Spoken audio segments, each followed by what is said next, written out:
دعا جس کے بارے میں نبی کریم صلی اللہ علیہ وسلم نے ارشاد فرمایا کہ الدعاء مخ العبادہ، کہ دعا جو ہے وہ عبادت کا مغز ہے، اور یہ اللہ تبارک و تعالیٰ کے قرب خاص کے لیے ایک انتہائی زبردست وسیلہ بھی ہے۔ جب ہم دعا مانگتے ہیں اور ہمارے پیش نظر یہ ہو کہ اللہ تبارک و تعالیٰ ہمیں جو ہماری مطلوبہ شے ہے وہ ہمیں عطا کرے، تو پھر ہمیں دعا بھی اس انداز سے مانگنی چاہیے جیسا شریعت کو رب تبارک و تعالیٰ کو مطلوب ہے۔ ہم اپنے مطلوب کا مطالبہ کریں اور اللہ تبارک و تعالیٰ کی طرف سے جو آداب کا مطالبہ ہو، شریعت کی طرف سے جو آداب کا مطالبہ ہو، اس کو چھوڑ دیں، تو یہ یقیناً ہماری طرف سے ایک بے مروتی والا معاملہ ہے۔ اس میں پہلی بات جو نبی کریم صلی اللہ علیہ وسلم کا فرمان ہے کہ سرکار علیہ الصلوۃ والسلام نے فرمایا کہ اللہ تبارک و تعالیٰ غافل دل کی دعا کو قبول نہیں فرماتا۔ اس کا مطلب یہ ہے کہ جب ہمیں اللہ کی بارگاہ میں دعا کرنی ہے تو پھر ہمارا دل جو ہے وہ یکسوئی کے ساتھ اللہ کی جانب متوجہ ہو، ہمارے دل میں غفلت طاری نہ ہو، ہم کامل طور پر اللہ تبارک و تعالیٰ کی طرف متوجہ ہو کے پھر اللہ سے مانگیں۔ اس میں ایک روایت ہے، روایتوں میں آتا ہے کہ بنی اسرائیل کے کچھ لوگ تھے جنہوں نے اپنے وقت کے نبی سے یہ عرض کی کہ ہم دعائیں مانگتے ہیں لیکن ہماری دعائیں قبول نہیں ہوتی۔ تو اللہ تعالیٰ کی طرف سے ان نبی کی طرف وحی کی گئی کہ اے محبوب، یہ دعائیں تو مانگتے ہیں، ان کی زبانیں تو دعائیں مانگتی ہیں لیکن ان کے دل ہماری طرف متوجہ نہیں ہوتے۔ تو اب ہم زبان سے دعائیں مانگ رہے ہوں، دل ہمارا کہیں اور متوجہ ہو،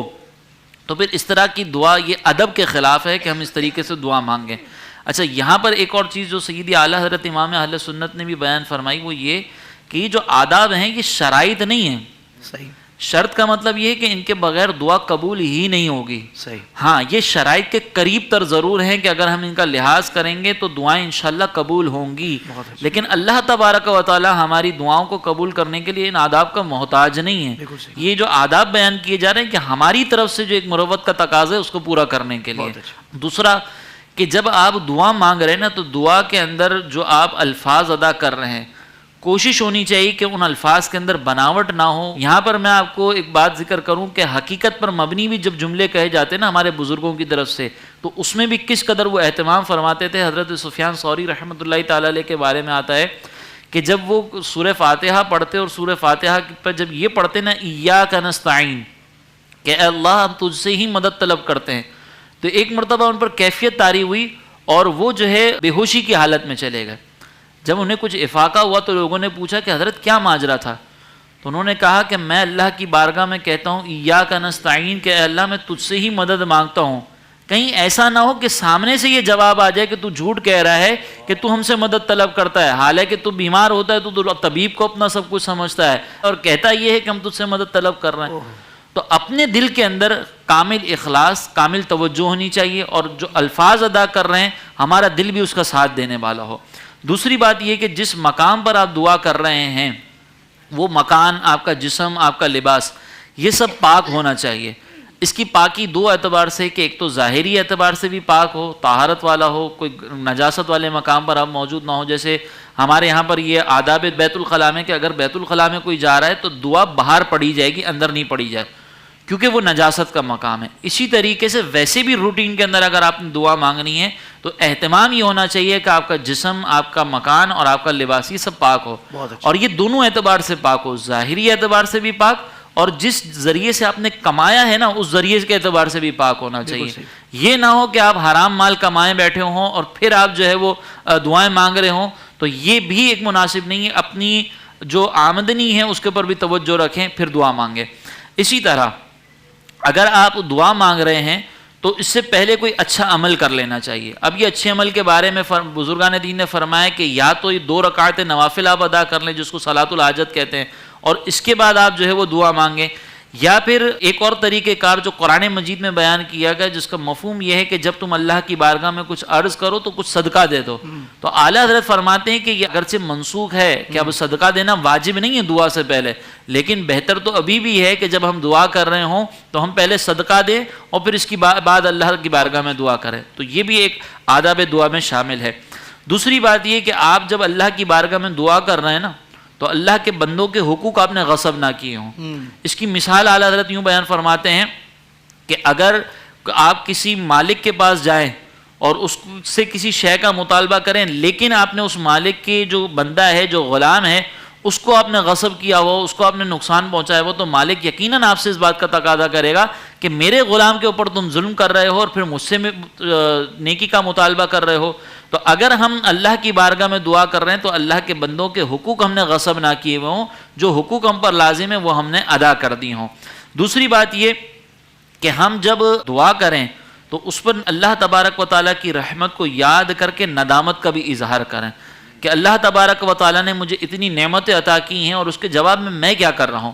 اور یہاں پر آپ روایت ہے، یہ حدیث قدسی ہے کہ اللہ یہ فرماتا ہے کہ میں ٹوٹے دلوں کے ساتھ ہوتا ہوں۔ اب ایک بندہ جو ہے وہ اللہ کی بارگاہ میں نادم ہو، شرمندہ ہو، پھر وہ دعائیں مانگ رہا ہو تو یقیناً پھر اس کی دعا قبول ہوگی۔ اسی طرح جب کوئی شخص دعا کر رہا ہو نا تو اس کو دو کام دعا کے وقت ضرور کرنے چاہیے۔ ایک حمد الہی بجا لائے دعا سے قبل، کیونکہ یہ نبی کریم صلی اللہ علیہ وسلم نے فرمایا کہ اللہ تبارک و تعالیٰ اپنی حمد سے سب سے زیادہ راضی ہوتا ہے۔ اور اگر ہم دعا کا طریقہ اگر ہم دیکھیں نا تو سورہ فاتحہ کے اندر دیکھیں، اس میں ہمیں جو دعا تعلیم فرمائی ہے اس کا انداز بھی یہ ہے کہ پہلے اللہ کی کبریائی بیان کی، اس کی حمد بیان کی، اور پھر اس کے بعد ہم نے دعا کی ہے۔ تو یہ بھی ایک طریقہ کار ہونا چاہیے۔ دوسرا درود پاک پڑھنا، اس کے بارے میں حضرت عمر فاروق کہتے ہیں کہ تم جب دعا کرتے ہو تو یہ زمین و آسمان کے درمیان معلق رہتی ہے حتیٰ کہ تم نبی کریم صلی اللہ علیہ وسلم پر درود نہ بھیجو۔ تو یہ فاروق اعظم رضی اللہ تعالیٰ عنہ کی اس میں روایت ہے۔ اور دوسری چیز یہاں پر جو بزرگ فرماتے ہیں کہ اگر ہم درود پڑھتے ہیں نا تو درود یہ ایک ایسی دعا ہے جو اللہ کی بارگاہ میں قبول ہی قبول ہے۔ اب اگر ہم نے دعا سے پہلے اور دعا کے بعد یہ درود پاک پڑھ لیا تو یہ اللہ کی رحمت سے بہت بعید ہے کہ اول و آخر قبول ہو جائے اور درمیان کی بات قبول نہ ہو۔ تو اسی لیے اگر ہم اول اور آخر دعا اگر درود پاک پڑھ لیں گے تو انشاءاللہ ہماری درمیان کی دعائیں بھی قبول ہو جائیں گی۔ پھر اس کے بعد اللہ تبارک و تعالیٰ کو پکارنے کے لیے اس کے مبارک ناموں کا جو ہے وہ اہتمام کیا جائے۔ جیسے ہم یہ رب یا ربنا یا ربنا یا ربنا یہ 5 بار کہیں تو اس سے بھی دعاؤں کی قبولیت میں اضافہ ہو جاتا ہے۔ اور اگر دعا گناہوں سے معافی کی ہو بالخصوص کہ ہم گناہوں سے معافی طلب کر رہے ہیں اور جو ہے ہمیں دعا کرنی ہے، تو اس میں سب سے بہترین یہ ہوتا ہے کہ ہم اللہ تبارک و تعالیٰ کی بارگاہ میں اس کے محبوب کا وسیلہ پیش کریں، کیونکہ اللہ تبارک و تعالیٰ نے گناہوں کی معافی کے لیے یہ فرمایا کہ وَلَوْ أَنَّهُمْ ظَلَمُوا أَنفُسَهُمْ جَاءُوكَ، اے محبوب جب یہ اپنی جانوں پر ظلم کریں تو آپ کی بارگاہ میں آ جائیں، پھر رسول بھی ان کے لیے مغفرت طلب کریں، یہ بھی اللہ کی بارگاہ میں مغفرت طلب کریں۔ تو یہاں اللہ نے فرمایا لَوَجَدُوا اللَّهَ، تو وہ اللہ تعالیٰ کو ضرور توبہ قبول کرنے والا پائیں گے۔ اچھا یہاں پر آپ غور کریں کہ ایک مقام پر اللہ تبارک و تعالیٰ نے فرمایا فَسَبِّحْ بِحَمْدِ رَبِّكَ وَاسْتَغْفِرْ إِنَّهُ كَانَ تَوَّابًا، کہ تم اللہ کی تسبیح بیان کرو، اس کی حمد بیان کرو، اللہ تعالیٰ توبہ قبول کرنے والا ہے۔ وہاں پر تاکید کے ساتھ بیان نہیں ہوا، لیکن یہاں یہ فرمایا کہ جب میرے محبوب کی بارگاہ میں آئیں گے اور میرے محبوب سفارش کریں گے تو لَوَجَدُوا اللَّهَ تَوَّابًا رَحِيمًا، تو اللہ کو ضرور توبہ قبول کرنے والا اور رحم کرنے والا پائیں گے۔ وہاں پر تسبیح کر رہے ہیں، ڈائریکٹ اللہ کی بارگاہ میں جا رہے ہیں، اللہ نے فرمایا توبہ قبول کرنے والا ہے، لیکن جب وسیلہ مصطفیٰ کے ساتھ جا رہے ہیں تو اللہ نے فرمایا کہ ضرور توبہ قبول کرنے والا ہے۔ تو اگر اللہ کی بارگاہ میں توبہ قبول کروانی ہے، اللہ کی بارگاہ میں دعائیں قبول کروانی ہے تو اللہ کے محبوبوں کا وسیلہ پیش کریں، خاص طور پر نبی کریم علیہ الصلوۃ والسلام کو، تو انشاءاللہ یہ دعائیں قبول ہوں گی۔ اگر ہم یہ آداب ملحوظ رکھیں گے تو انشاءاللہ ہم امید کر سکتے ہیں کہ اللہ پاک ہماری کی جانے والی دعاؤں کو قبول فرمائے گا، اور اگر ہم ان آداب کا لحاظ نہ کریں تو پھر ہو سکتا ہے کہ ہماری دعائیں وہ مقبول نہ ہوں۔ تو کچھ پھر یہ جو کہتے ہیں کہ بھائی کیا ڈائریکٹ نہیں مانگ سکتے، اللہ پاک ڈائریکٹ عطا نہیں فرما سکتا، وسیلہ کیوں ضروری ہے؟ دیکھیں اللہ تبارک و تعالیٰ تو ڈائریکٹ ہدایت بھی عطا فرما سکتا ہے، لیکن اللہ تبارک و تعالیٰ نے جو خاص طور پر اپنی عبادت کا جو طریقہ ہے نا، اللہ تبارک و تعالیٰ نے فرمایا اقیموا الصلاۃ۔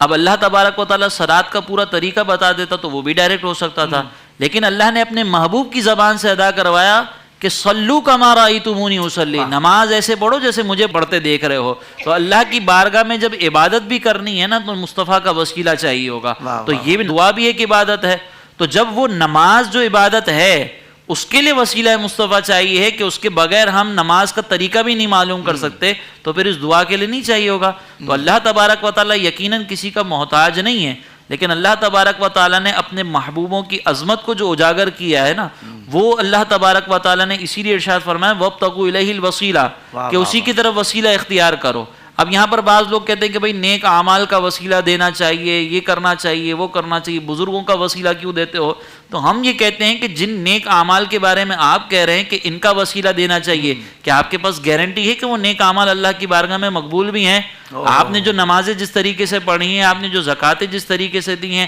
آپ کیسے کہہ سکتے ہیں کہ یہ اللہ کی بارگاہ میں مقبول ہے اور میں ان کا وسیلہ دے رہا ہوں؟ تو وہ نیک اعمال جن کی قبولیت کی گارنٹی آپ کے پاس نہیں ہے، اس کا وسیلہ دینے کے لیے آپ قائل ہیں، لیکن جو اللہ کے محبوب ہیں، جو یقیناً اللہ کی بارگاہ میں مقبول ہیں، ان کا وسیلہ نہیں دے سکتے۔ کیا بات ہے تو اسی لیے اللہ کی بارگاہ میں وسیلے کا اللہ محتاج نہیں ہے، ہم محتاج ہیں کہ ہمیں اللہ کی بارگاہ میں جانے کے لیے وسیلہ چاہیے ہوتا ہے۔ اللہ تعالیٰ محتاج نہیں ہے، لیکن وہ کہتے ہیں کہ مل نہیں سکتا خدا ان کا وسیلہ چھوڑ کر، غیر ممکن ہے کہ چڑھیے چھت پہ زینہ چھوڑ کر۔ اللہ سبحان اللہ۔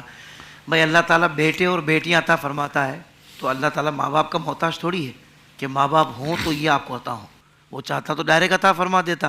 پر یہ رب کی مشیت ہے، یہ اس کا نظام ہے، نظام بھی اسی نے بنایا ہے، ہم اس کے بنائے ہوئے نظام پہ کیوں اعتراض کریں؟ ہے وہ جسے چاہے جس قدر چاہے براہ راست عطا فرما سکتا ہے، لیکن اس کو محبوب یہ ہے کہ اس کے پیاروں کے وسیلے سے مانگا جائے۔ ایک ہوتے ہیں من دون اللہ جی اور ایک ہوتے ہیں ولی اللہ۔ جی من دون اللہ کے قریب نہیں جانا اور ولی اللہ سے دور نہیں جانا۔ کمال کر دیا حضور، کمال کر دیا، آپ نے سفر آسان کر دیا میرا بھی۔ زندگی کے تمام شعبوں میں دینی رہنمائی حاصل کرنے اور آخرت کو بہتر کرنے کے لیے ہمارے YouTube channel Islamic digital studio کو سبسکرائب کر لیں اور بیل آئیکن بھی پریس کر لیں۔ قرآن سے بھی ملاتا ہے ہمارا